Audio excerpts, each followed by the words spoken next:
Bruce Lee agreed to one final interview 3 days before he died. The journalist arrived. Bruce sat down, then said something that shocked everyone in the room and walked out. The interview never happened, but what Bruce said in those first 5 minutes was recorded, and nobody talked about it for 40 years. Hong Kong, July 17, 1973. 3 days before Bruce Lee's death. The Peninsula Hotel, Kowloon, one of Hong Kong's most prestigious addresses. High ceilings, marble floors, the kind of place that makes ordinary conversations feel significant. A journalist named David Prescott is waiting in the lobby. British, mid-30s, works for a London-based magazine. Serious publication, not tabloid, the kind that runs long-form profiles of significant cultural figures. David has been trying to get this interview for 8 months. 8 months of letters, phone calls, requests through intermediaries, polite rejections, more requests. Finally, 3 weeks ago, a yes. He's prepared extensively, spent weeks researching Bruce Lee, watched every film multiple times, read every interview, studied the philosophy, prepared 40 questions, organized by theme, starting broad, getting progressively more specific, more personal, more probing. He wants to get past the surface, past the Bruce Lee performance, to the person underneath. He has a tape recorder, small, reel-to-reel, 1973 technology. He checks it twice, makes sure it's working, places it on the table, notepad beside it, pen ready. Bruce arrives at 2 p.m., exactly on time. This surprises David. Famous people are usually late. The lateness is part of the performance, the demonstration of importance. Bruce Lee walks in at exactly 2 p.m., sits down across from David without ceremony. No entourage, no assistant, just Bruce. He looks tired. David notices immediately. The photographs and films show someone operating at peak energy, crackling with vitality. The man sitting across from him has that quality dimmed, not gone, but reduced, like a flame that's been burning for a long time and is now working harder to maintain the same light. "Mr. Lee, thank you for agreeing to this. I've been looking forward to it for a long time." Bruce nods. Polite, professional, but something in his eyes, somewhere between present and elsewhere, partially in the room, partially somewhere else. "I have a lot of questions," David says, "about your films, your philosophy, your plans for—" "Can I ask you something first?" Bruce interrupts. David is surprised, but adapts. "Of course. Why do you want to interview me?" David blinks. "Well, you're one of the most significant cultural figures of—" "That's not what I asked. That's the professional answer. Why do you personally want to interview me? What are you actually looking for?" David pauses, recalibrates. "Honestly, I want to know who you really are. Past the image, past the legend, the person." Bruce looks at him. Long look, evaluating something. "That's the most honest thing anyone has said to me in a very long time," Bruce says. Then he does something David doesn't expect. He leans back in his chair and starts talking, not answering a question, just talking, like something opened, like David's honesty created a space Bruce didn't know he needed.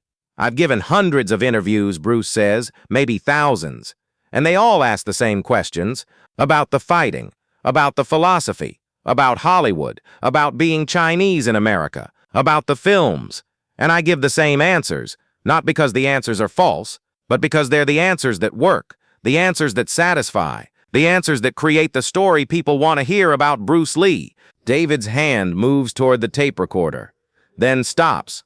Instinct.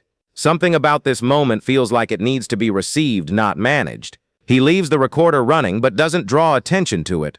"The story people want to hear," Bruce continues, "is about someone who transcended limitations, who fought against prejudice and won, who created a new art form, who proved that an Asian man could be a hero in Western cinema. And all of that is true, but it's also a performance, a very good performance, a performance I've given so many times that sometimes I can't remember where the performance ends and the person begins." David says nothing, recognizes that silence is the right response, that speaking will interrupt something that needs to continue. "I'm 32 years old," Bruce says. "I'm about to become the most famous martial artist in the world. Enter the Dragon will do things no martial arts film has done before. I know this, I can feel it, and I should be happy. I should be at the peak of everything, satisfied, complete." He pauses, looks at his hands. "But I'm tired, really tired, not physically, though I'm that too. Deeply tired, in a way that sleep doesn't fix. Tired of performing, tired of being Bruce Lee, tired of the distance between who I appear to be and who I actually am. Who do you actually are? David asks. Quietly, carefully. Bruce looks up. That's what I'm trying to figure out. That's what I've been trying to figure out for years. Strip away the training, the films, the philosophy, the image, the legend. What's underneath? Who is the person who was there before all of this was built on top of him? He's quiet for a moment. Some days I think I know. Some days I'm sitting with Linda and the children and something is just simple and real and I think that's who I am. That man, that father, that husband. The one who doesn't have to prove anything because these people love the underneath version, not the performance. And other days? Other days I think the performance is all the way down. That I've been performing since I was a teenager in Hong Kong and there is no underneath. That Bruce Lee is a character I created and I've been playing him for so long that the actor disappeared into the role. David is barely breathing, the tape recorder running. The hotel lobby quiet around them. A significant man saying things he has never said. In a hotel lobby, to a journalist he just met, because the journalist asked an honest question. Why are you telling me this? David asks. Bruce considers. Because you asked why you personally wanted this interview. Because you said you wanted to find the person past the image, and I realized I want that too. I want someone to find the person past the image. Maybe I want to find him myself. He pauses again. Longer this time. I'm going to tell you something I haven't told anyone. Not Linda, not Raymond, not any student, nobody. David waits. I don't think I have much time left. The words land in the lobby like something physical. David feels them in his chest. What do you mean? David asks carefully. I don't mean I'm planning to die. I'm not sick. Not officially. The doctors think I'm fine, but I know my body better than any doctor. And my body is telling me something, has been telling me something for months. There's a limit approaching. I can feel it, like a wall I'm driving toward in the dark. I can't see it, but I can feel the air changing, the way you feel a wall before you hit it. Have you talked to a doctor about this feeling? Doctors look for things they know how to look for. What I'm feeling isn't in any medical textbook. It's more fundamental, more animal. The body knowing before the mind is ready to accept. Bruce stands, suddenly, like a decision was made somewhere beneath conscious thought. I'm sorry, he says, I can't do this interview. David looks up, shocked. What? I can't do the interview. Not the one you prepared. Not the 40 questions about films and philosophy and Bruce Lee the legend. I'm sorry, you came a long way, you prepared. It's not fair to you. Then let's do a different interview, the one we were just having. That conversation. That's worth 10 times anything your 40 questions would produce. Bruce looks at him, something moving behind his eyes, considering, then I can't. Because if I say these things on record, if I say I'm tired of being Bruce Lee and I feel like I'm running out of time and I don't know who I am underneath the performance, everything falls apart. The films, the business, the people who depend on me. Enter the Dragon hasn't released yet. Game of Death isn't finished. Brandon and Shannon need their father to be Bruce Lee for a while longer. I can't afford to be honest publicly. Not yet. When? David asks. I don't know. Maybe after Enter the Dragon. Maybe after things settle. Maybe I'll call you, give you the real interview, the honest one. And if you don't call, Bruce looks at him. Long look. Something in his expression, almost like he knows, almost like the wall in the dark is closer than he lets himself believe. Then you'll know I was right about running out of time. He extends his hand. David shakes it. Bruce walks out of the Peninsula Hotel, into the Hong Kong afternoon, into the last 3 days of his life. David sits alone at the table, the tape recorder still running. He reaches over, stops it, sits with what just happened. He has 5 minutes of the most honest conversation Bruce Lee ever had on record. 5 minutes of a legend removing the armor, saying he's tired, saying he doesn't know who he is underneath the performance, saying he feels time running out. David faces a decision. What does he do with this? He can write the story. Bruce Lee's last interview, the conversation he walked away from. It would be significant, career-defining. Bruce Lee 3 days before his death, saying he's tired and running out of time. But Bruce asked him not to. Not explicitly, but implicitly. If I say these things on record, everything falls apart. The interview was called off. The recording was technically made without Bruce's full consent for publication. David chooses to honor the spirit of what Bruce asked, writes a brief piece about the interview that never happened, mentions only that Bruce Lee called it off after a few minutes citing personal reasons, doesn't quote anything, doesn't mention the content. He keeps the tape in a drawer for 40 years.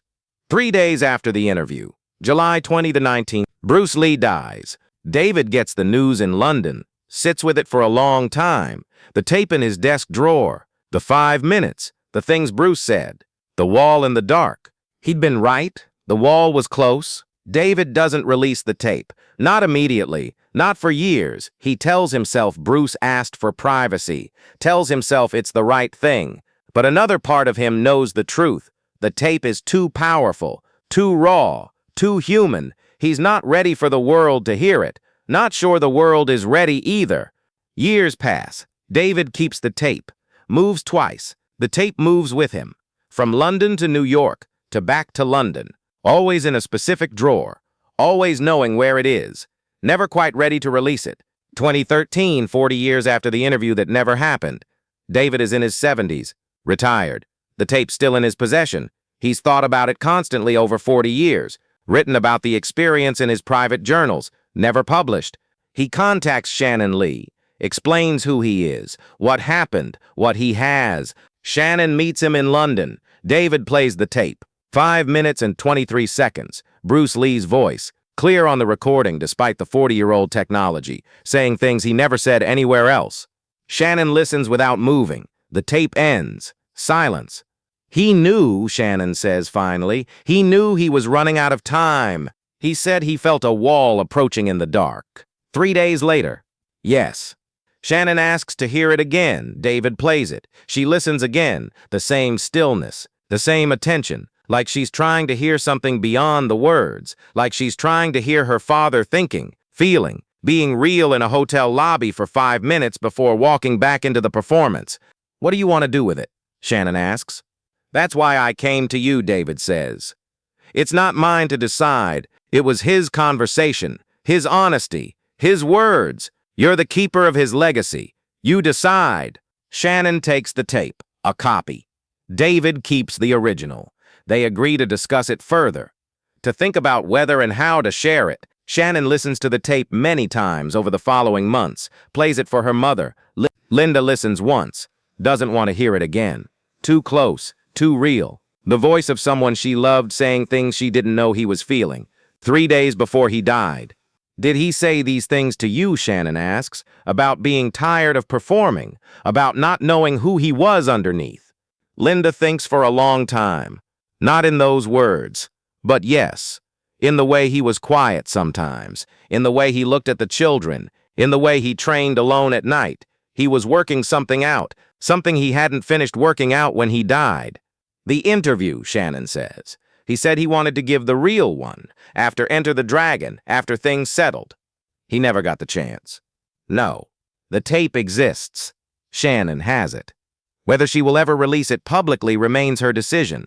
Some recordings are too intimate for public consumption. Some conversations belong to the person who had them. Some honesty is too vulnerable for the world that created the need for the performance in the first place. But the tape exists. 5 minutes and 23 seconds. Bruce Lee 3 days before his death, removing the armor, saying the things he couldn't say publicly. I'm tired of performing. I don't know who I am underneath the legend. I feel time running out. 3 days later, the wall in the dark arrived. And Bruce Lee never got to give the real interview. The honest one, the one where the performance stopped and the person spoke. This is it, the closest we have. 5 minutes in a hotel lobby. A tape in a drawer for 40 years. A journalist who honored a request that was never quite made. A daughter listening to her father's voice saying things she never knew he was feeling. The interview Bruce Lee never gave. The most honest 5 minutes he ever recorded. The wall in the dark. 3 days away.